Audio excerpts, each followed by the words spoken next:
Assalamualaikum warahmatullahi wabarakatuh. Halo semuanya.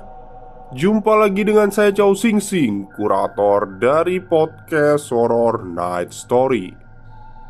Halo, apa kabar semuanya? Semoga kalian semua sehat-sehat ya. Dan seperti biasanya pada siang hari ini saya kembali dan akan menghadirkan sebuah kisah mistis untuk kalian semua. Kisah mistis kali ini saya datangkan dari Mas Restu Wira. Tweetnya Mas Restu Wira ya. Ini juga ada di Karya Karsa, karya tulisnya.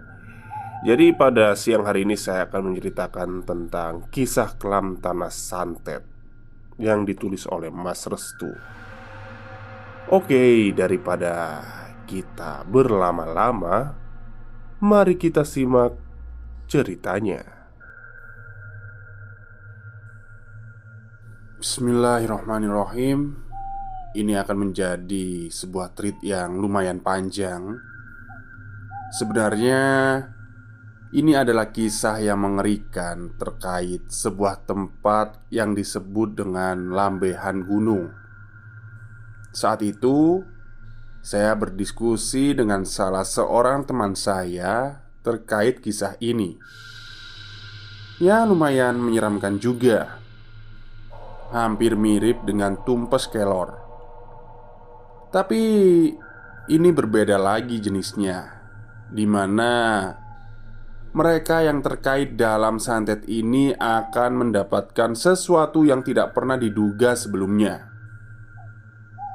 Di dalam treat ini tergambarkan sebuah kalimat yang tertulis "Ora mati, ora urip", atau tidak mati, tidak hidup. Sehingga siapa yang mendapatkan serangan santet ini, mereka akan mendapatkan penderitaan yang sangat mengerikan. Bagian 1. Tanah ini bakal jadi rebutan keluarga sendiri. Namaku adalah Putri. Aku adalah anak pertama dari pasangan Pak Handoyo dan Ibu Sukmawati. Aku memiliki seorang adik bernama Cismoyo. Adikku ini bisa dibilang memiliki keistimewaan dari anak-anak lainnya, berbeda denganku. Cismoyo bisa mengetahui sesuatu hal yang memang berkaitan dengan hal mistis. Bisa dibilang dia adalah satu-satunya dari Trah Simba yang memegang keilmuan leluhur secara turun-temurun. Simbahku pernah berkata, tanah ini bakal menjadi rebutan keluarga sendiri. Begitulah yang dikatakan Simbah Kakung kepadaku. Aku sebenarnya tidak terlalu paham dengan apa yang dimaksud oleh kakek. Sepertinya ini adalah sebuah peringatan antar sesama keluarga yang menempati tanah yang memang menjadi sorotan bagi anggota keluarga lainnya. Entah apa yang menjadikan tanah ini begitu istimewa. Simbah Kakung bilang, dulunya tanah ini dipenuhi dengan bebatuan dan semak belukar yang sangat banyak. Untuk membuka lahan itu, Simbah Kakung bersama dengan Simbah Uti membuka lahan itu dengan bersusah payah. Kebetulan di sana terdapat harta karun. Mereka menyebutnya sebagai Lambehan Gunung. Tanah itu ternyata memiliki tuah dan keberkahan bagi keluarga Simbah Kakung sendiri. Di sekitaran Gunung Lambehan itu banyak orang pintar yang mengincar tanah itu. Tentu saja untuk keperluan pribadinya. Katanya, jika orang yang paham, mereka akan mendapatkan lelakon atau nasib yang baik. Secara fisik, tanah itu memang berbeda dengan tanah-tanah yang lain. Gundukan tanah itu di sekitarannya menjadikan tanah ini memiliki kesan spiritualitas tersendiri. Tidak heran Banyak dukun-dukun yang sesekali menengok tanah ini untuk mengetahui hal yang sangat langka dan jarang ditemui di sekitaran tempat mereka. Pagi itu, aku bersama keluargaku sedang makan bersama. Mereka membiasakan ada dan kebiasaan ini untuk menjalin hubungan baik antar sesama anggota keluarga. "Duk, kalau makan tolong dihabiskan," pesan Simbah Uti kepadaku. Walaupun terkesan sangat rewel, Simbah Uti adalah orang yang paling peduli terkait makanan. Apalagi makanan itu dicari dan diambil dari hasil jerih payah ibu. Sampai suatu ketika, rumah kami kedatangan sosok makhluk yang tak kasat mata. Dia bertengger tepat di atas rumah kami. Hal ini diketahui oleh Cismoyo sehabis dirinya pulang dari sholat maghrib di surau dekat rumah. Kata Cismoyo, sosok itu merupakan sosok kiriman yang memiliki taring yang sangat panjang. Di kepalanya terdapat 2 tanduk. Sorot matanya merah menyala seperti lampu pijar yang dinyalakan di kegelapan malam. Aku yang tahu kalau Cismoyo hanya bisa berdiri di depan kamar sambil menatap sosok itu, langsung bertanya kepadanya. "Dek, kamu lihat apa?" tanyaku. "Mbak, di atas rumah kita ada genderuwo." Mendengar ucapan yang dilontarkan Cismoyo, aku langsung buru-buru menutup matanya. Namun, Cismoyo dengan cepat meminta kepadaku untuk melepaskannya. "Mbak, lepasin. Genderuwo itu mau menyerang Simbah Kakung dan Simbah Uti." Namun, aku tidak mau melepaskan pelukan eratku yang menutup wajah bocil itu. Hatiku benar-benar tidak nyaman saat Cismoyo melihat sosok-sosok yang berada di sekitarnya. Rasa takutku lebih besar dibanding mengetahui jika ada serangan-serangan yang akan menimpa keluargaku. Entah apa yang dipikirkan saat itu. Tiba-tiba dari atas rumahku terdengar suara seperti benda jatuh, hingga membuat suara dentuman keras di sekitarnya. Secara bersamaan, Simbah Kakung dan anggota keluarga yang lainnya langsung keluar secara bersamaan. "Woi, ono apa, Nduk?" tanya ibuku yang merasa khawatir. "Bu, Cismoyo lihat genderuwo." "Astagfirullah. Cepet-cepet sini, bawa masuk." Ibu langsung menuju ke arahku dan Cismoyo. Sedangkan Simbah Kakung dan Simbah Uti, keduanya masih berada di depan rumah sambil menatap ke arah atas genteng rumahku. Dalam hitungan menit, tubuh Cismoyo sudah berubah suhunya. Sekarang, dirinya merasa tidak enak badan. Ada sesuatu yang benar-benar mengganjal di dalam tubuhnya. Sampai-sampai dirinya terkena demam. "Cepet, ambilin air hangat." Ibu langsung menyuruhku untuk mengambilkan air hangat.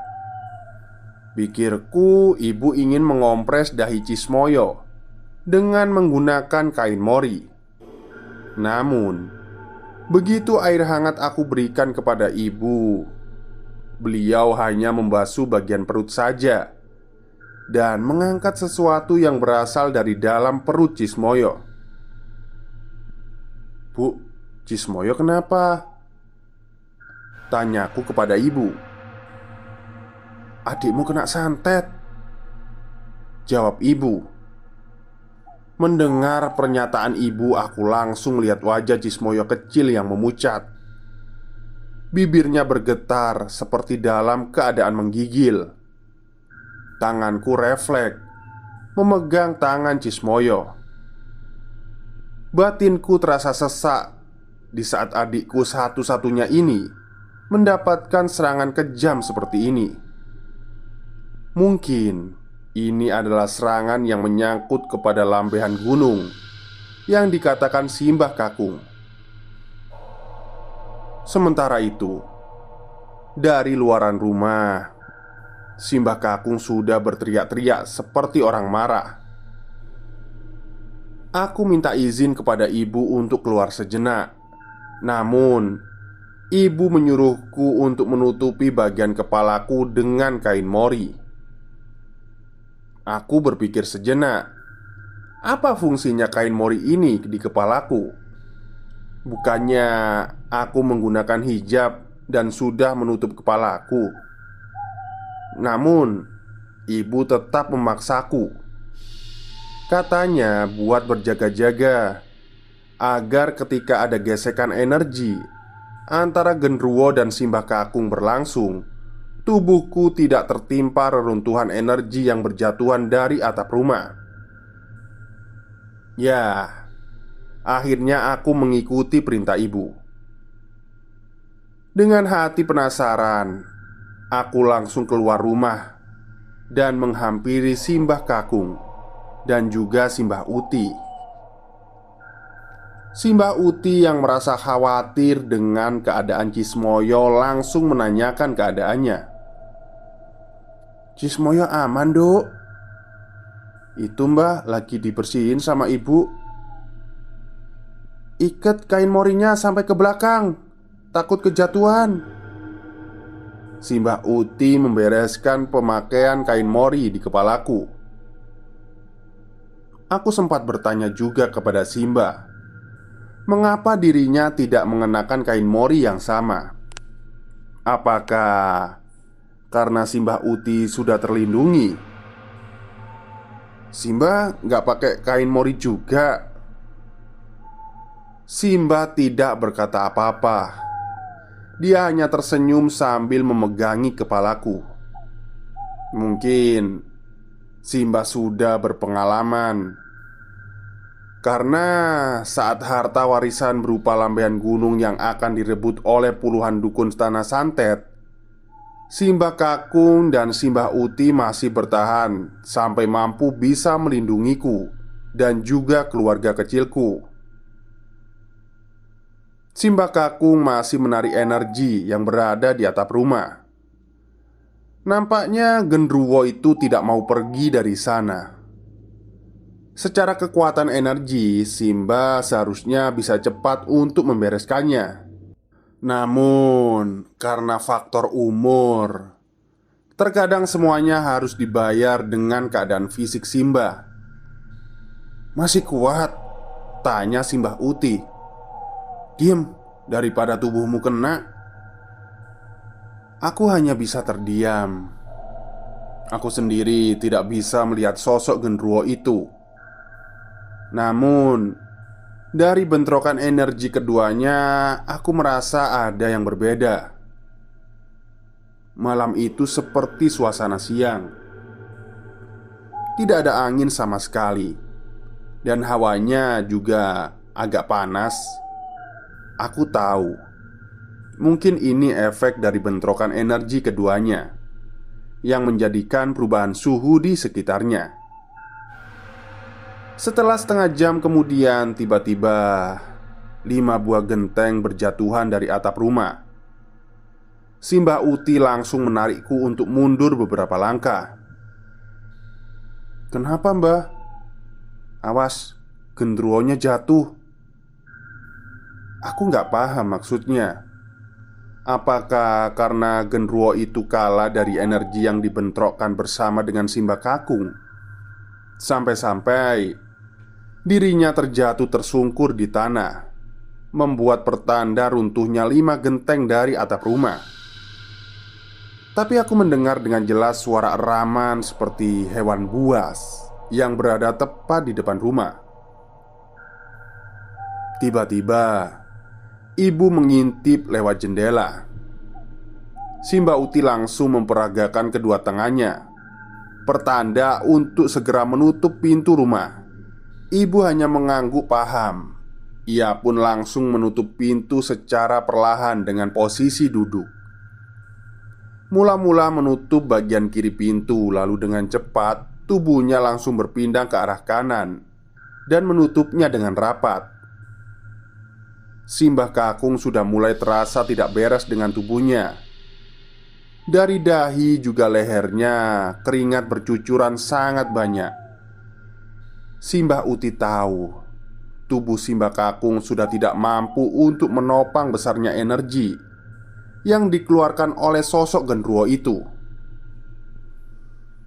Wes, aku aja yang lawan." Simbah Uti langsung bergerak ke depan. Sedangkan Simbah Kakung ia mundur ke belakang sambil memegangi dadanya yang terasa panas. Aku pun langsung membantu Simbah Kakung untuk terduduk di lesehan tanah. Dari hidungnya keluar sedikit darah sebagai bentuk bentrokan fisik yang memang sedikit parah. Kini tinggal Simbah Uti yang bergerak untuk melawan genderuwo itu. Hari itu aku melihat Simbah Uti seperti prajurit perang yang begitu gagah. Tubuhnya yang tegap beserta kuda-kuda yang benar-benar kuat membuatku terpesona dengan keilmuan yang dimiliki oleh kakek dan nenekku ini. Tangan Simbah Uti benar-benar bertenaga. Ia menunjukkan jari telunjuknya ke arah depan seperti hendak mengangkat sesuatu dari kejauhan. Mulutnya komat kamit mengucapkan sebuah mantra yang tidak aku kenali. Namun secara perlahan, semenjak Simbah Uti yang maju ke depan, tiba-tiba semilir angin perlahan berhembus, memberikan kesegaran. Langit yang awalnya tertutup awan kini terbuka lebar. Purnama benar-benar memperlihatkan kecantikannya. Dengan perlahan Simbah Uti menatap ke arahku dengan mata yang telah mengeluarkan sedikit darah. Simbah tersenyum kepadaku dan berkata, "Sudah selesai, Nduk." Tiba-tiba saja tubuhnya langsung tergeletak jatuh. Sontak hal itu membuatku berteriak kencang. Namun anehnya, saat aku mendekati Simbah Uti, dia hanya tersenyum dan berkata, "Ini sudah biasa, Nduk. Gak usah panik." "Tapi Mbah, mata Simbah keluar darah." "Ini belum seberapa. Besok-besok malah akan lebih parah." Keesokan harinya, Simbah Kakung dan Simbah Uti langsung berangkat menuju ke tempat yang disebut sebagai Lambehan Gunung. Mereka berdua sebenarnya hanya ingin mengecek lokasi. Namun, saat mereka berdua tiba di sana, betapa terkejutnya mereka melihat ada puluhan telur mentah yang sudah pecah di sekitarnya. Kemungkinan puluhan telur itu adalah media penyerangan yang dilakukan oleh sekelompok orang untuk mendapatkan lambehan gunung yang dimiliki oleh Simbah Kakung dan Simbah Uti. Mengetahui hal itu, Simbah Kakung dan Simbah Uti langsung bergegas menuju rumah. Setelah tiba di rumah, mereka berdua langsung berterus terang kepada ibu terkait ancaman santet yang hendak menyerang mereka semua. "Sukma, sebentar lagi bakal purnama. Jaga anak-anakmu," ucap Simbah Kakung kepada ibuku. Aku yang kebetulan masih polos tidak mengerti apa yang disampaikan oleh Simbah Kakung terhadap ibuku. Dengan polosnya aku pun berkata, "Memangnya kalau sudah bulan purnama kenapa, Mbah?" tanyaku kepada Simbah Kakung. "Duk, tempat kita ini adalah lambehan gunung, tempat yang menjadi warisan para leluhur. Banyak tuah dan barokah di tempat ini. Namun, karena banyak juga orang yang menginginkan tanah ini, bisa dipastikan tanah ini bakal menjadi tanah penuh santet. Lambehan gunung yang dimaksud oleh Simbah Kakung adalah tempat bertemunya lempengan tanah dengan di hadapannya langsung menyeberang sungai. Rumah yang dibangun tepat di pinggir jalan ini berada di kaki bukit, sehingga nuansa pedesaannya begitu terasa. Karena tempat ini bersih dan bertuah, banyak orang yang menginginkan tempat ini. Bisa dibilang, tanah warisan ini sedang diperebutkan banyak pihak, baik dari keluarga sendiri ataupun orang-orang yang menginginkan tanah itu dengan berbagai ambisi. Namun sekali lagi, Simbah Kakung dan juga Simbah Uti tidak menginginkan tanah itu jatuh ke tangan-tangan kotor. Jika tanah ini sampai jatuh ke orang yang salah, maka keseimbangan tanah akan bergeser. Malam harinya, keluargaku kedatangan seorang tamu. Tamu tersebut ternyata masih ada ikatan keluarga dengan keluargaku. Dia merupakan adik dari Pak Handoyo, suami Ibu Sukma. Dia bernama Paijo. Paijo sendiri tinggal di sebuah desa yang letaknya tidak terlalu jauh dengan desa keluarga kami yang kami tempati ini. Kedatangan Paijo sendiri sebenarnya sudah diketahui oleh Simbah Kakung. Entah apa maksud dan tujuan dari Paijo sendiri untuk mendatangi keluargaku. Namun aku sendiri merasa tidak nyaman. Akhirnya, secara belak-belakan Paijo pun memberitahu maksud dan tujuannya. Dia menawarkan kepada Simbah untuk menjual tanah atau lahan di lambehan gunung. Paijo merasa tertarik dengan lahan atau tanah yang berada di lambehan gunung ini. Namun Simbah tetaplah Simbah. Dia adalah orang yang berpegang teguh pada prinsipnya. Walaupun Paijo masih ada ikatan keluarga kepada Simbah, akan tetapi Simbah tidak berkeinginan untuk menjual tanah itu kepada Paijo. Aku wis ngerti maksud dan tujuanmu. Begitulah kira-kira kalimat yang dilontarkan oleh Simbah kepada Paijo. Aku sendiri langsung melihat raut wajah Paijo saat Simbah mengucapkan kalimat itu yang sangat menusuk. Seketika raut wajah Paijo menjadi tidak senang. Dia seringkali menatap tajam ke arah Simbah sembari memainkan jari jemarinya. "Terus, sampai kapan tanah itu dipertahankan, Mas? Mas Handoyo juga mesti mendapatkan bagian dari hak warisnya," ucap Paijo dengan nada agak tinggi. "Itu hak Handoyo, kakakmu. Kau tidak mendapatkan hak sedikit pun untuk mendapatkan tanah lambehan gunung," jelas Simbah Kakung. Paijo pun menggebrak meja dengan kencang.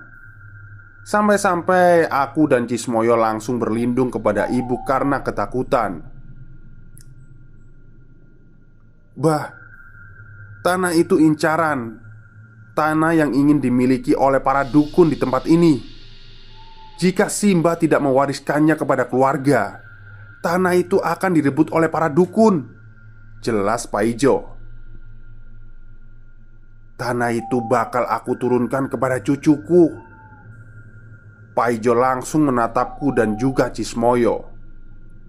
Ia langsung tertuju kepadaku dan Cismoyo. Sewaktu Simbah memberitahu bahwa lambehan gunung akan diwariskan kepada salah satu cucunya. "Bah, mereka itu masih kecil.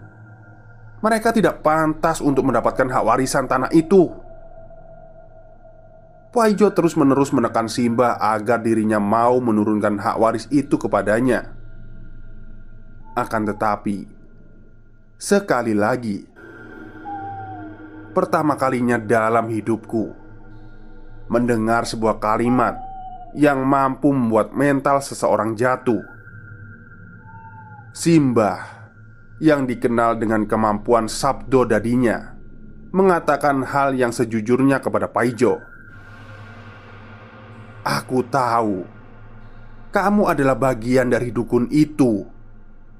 Kamu bersekutu dengan mereka agar mendapatkan lambaian gunung. Telur-telur yang berada di sekitar lambaian gunung itu adalah hasil perbuatan jahatmu. Sekarang atau nanti, ambisimu untuk mendapatkan lambaian gunung semakin besar. Maka dari itu, aku tidak akan menurunkan lambaian gunung kepadamu dan kepada mereka yang memiliki niat jahat." Mendengar hal itu, Paijo pun langsung meninggalkan rumahku. Dia langsung menatap ke arah atap rumah, sembari berkata kasar, seperti mencaci maki sesuatu yang ada di atas rumahku. Saat aku bertanya kepada Cismoyo terkait apa yang terjadi dengan Paijo, dia pun langsung menjawab, "Genruwo itu adalah kirimannya dari Mas Paijo." Hari itu aku baru tahu terkait dengan serangan aneh yang telah menyerang Cismoyo. Ternyata apa yang dikatakan oleh Simbah Kakung terkait dengan penyerangan itu benar adanya. Aku sendiri merasa heran kenapa Mas Paijo sangat menginginkan tanah lambaian gunung ini. Bukankah tanah itu memang hanya dimiliki oleh orang-orang tertentu saja? Namun, jika memang karena tanah itu bertuah, berarti ada maksud lain yang diinginkan oleh Mas Paijo untuk merebut segala sesuatu yang berada di tanah lambaian gunung ini. Semenjak kejadian itu, Simbah Kakung dan Simbah Uti menanam pagar gaib di rumah kami. Kami berdua biasa menggunakan jahe merah dan jahe biasa untuk dijadikan sebagai pagar gaib dan benteng yang mampu melindungi keluarga kami dari serangan-serangan gaib. Jahe merah atau jahe biasa itu sendiri dipercaya sangat ampuh untuk menetralisir energi gaib yang negatif karena memiliki energi alam yang positif yang sangat kuat. Simbah Kakung dan Simbah Uti menanam jahe itu tepat di hadapan rumah, lalu ditanam tepat menghadap ke arah timur. Hal ini dikarenakan ada sesuatu yang berasal dari serangan-serangan gaib. Mereka akan menumpaskan atau melemparkannya ke arah timur. Kepercayaan ini sudah dilakukan secara turun-temurun, di mana mereka melemparkan atau menumpaskannya serangan ke arah timur. Makanya serangan tersebut akan kembali lagi ke pemiliknya. Setelah mereka berdua menanam jahe merah tersebut, Simbah Kakung dan Simbah Uti tidak henti-hentinya mengingatkan kepada kami untuk waspada apabila ada pemberian, baik itu berupa makanan atau yang lain, dari orang lain yang notabene itu adalah orang yang tidak kita kenal, jangan diterima. Simbah percaya bahwa segala sesuatu yang bersifat jahat, mereka semua akan sekaligus menyerang semuanya tanpa berpikir bagaimana untuk melepaskan segala apa yang mereka punya. Mereka hanya memiliki pemikiran terhadap target yang akan dibunuhnya. Dengan begitu, harta yang mereka keluarkan untuk membunuh targetnya akan berharga dan senilai dengan harta yang mereka keluarkan. Seperti biasa, setelah Simbah Kakung dan Simbah Uti memberikan wejangan kepada kami, mereka berdua langsung menatap ke arah Cismoyo. Tatapan mata mereka berdua seperti menyadari akan sesuatu yang terjadi di masa depan dengan hanya melihat kedua bola mata Cismoyo. "Cismoyo, Rene nak, Cismoyo mendekat ke Simbah dengan senyuman penuh kegirangan. Baru kali ini aku melihat wajah Cismoyo seperti penuh dengan kebahagiaan. Aku dan ibu melihat Cismoyo sudah pulih, merasa sangat bahagia saat itu. "Nggih, Mbah. Besok dirimulah yang akan jadi penentu nasib hidupmu. Kamu harus menjadi orang yang kuat. Jangan sampai mati." Ucapan Simbah membuat hatiku terketuk. Aku tidak mengerti ke arah mana yang dimaksud saat Simbah mengatakan penentu nasib keluarga. Apakah benar Cismoyo akan menjadi penerus keluarga Simbah untuk mempertahankan tanah Lambean Gunung ini? "Bu, Pak, Cismoyo masih sangat kecil. Sudah begitu, dukun yang mengganggunya pasti akan membahayakannya," ucap ibuku. Ternyata kekhawatiran ibu juga sama dengan diriku. Aku masih takut dengan Mas Paijo yang benar-benar sudah menampakkan dirinya untuk menyerang keluargaku. Bukan hanya itu saja, kedua mata dari Cismoyo dinilai sangat berharga. Hal itu dikarenakan para dukun yang berada di sekitaran desaku benar-benar ingin mencongkel kedua matanya karena dinilai sangat berbahaya. Mereka yang masih memiliki garis keturunan akan dinilai sebagai getih anget atau darah hangat, tergantung dengan siapa dirinya dijaga. Namun, bila memang sudah sangat membahayakan, biasanya akan timbul bentrokan di antara keduanya. Semenjak saat dimana Cismoyo diketahui akan meneruskan jejak tapak tilas dari tanah Lambean Gunung, dia sendiri akan terus digencar oleh banyak orang yang akan mengambil paksa tanah itu, termasuk Mas Paijo sendiri. Hingga akhirnya sesuatu yang benar-benar menyeramkan terjadi saat dimana aku dan seluruh keluargaku tertidur pulas. Duk duk duk, duk duk duk. Cismoyo mendengar suara ketukan itu. Dia langsung terbangun dan berjalan perlahan menuju ke arah suara itu. Walaupun terdengar sangat tidak meyakinkan kalau itu adalah suara manusia, namun bagi Cismoyo sendiri, suara ketukan itu adalah sesuatu yang membuatnya sangat tertarik untuk diketahui siapa yang berada di luaran pintu rumah.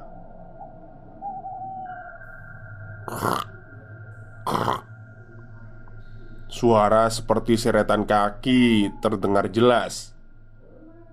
Cismoyo terhenti beberapa jarak dari hadapan pintu.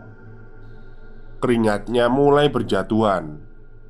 Tangan Cismoyo langsung menunjuk ke arah pintu sambil mengatakan sesuatu.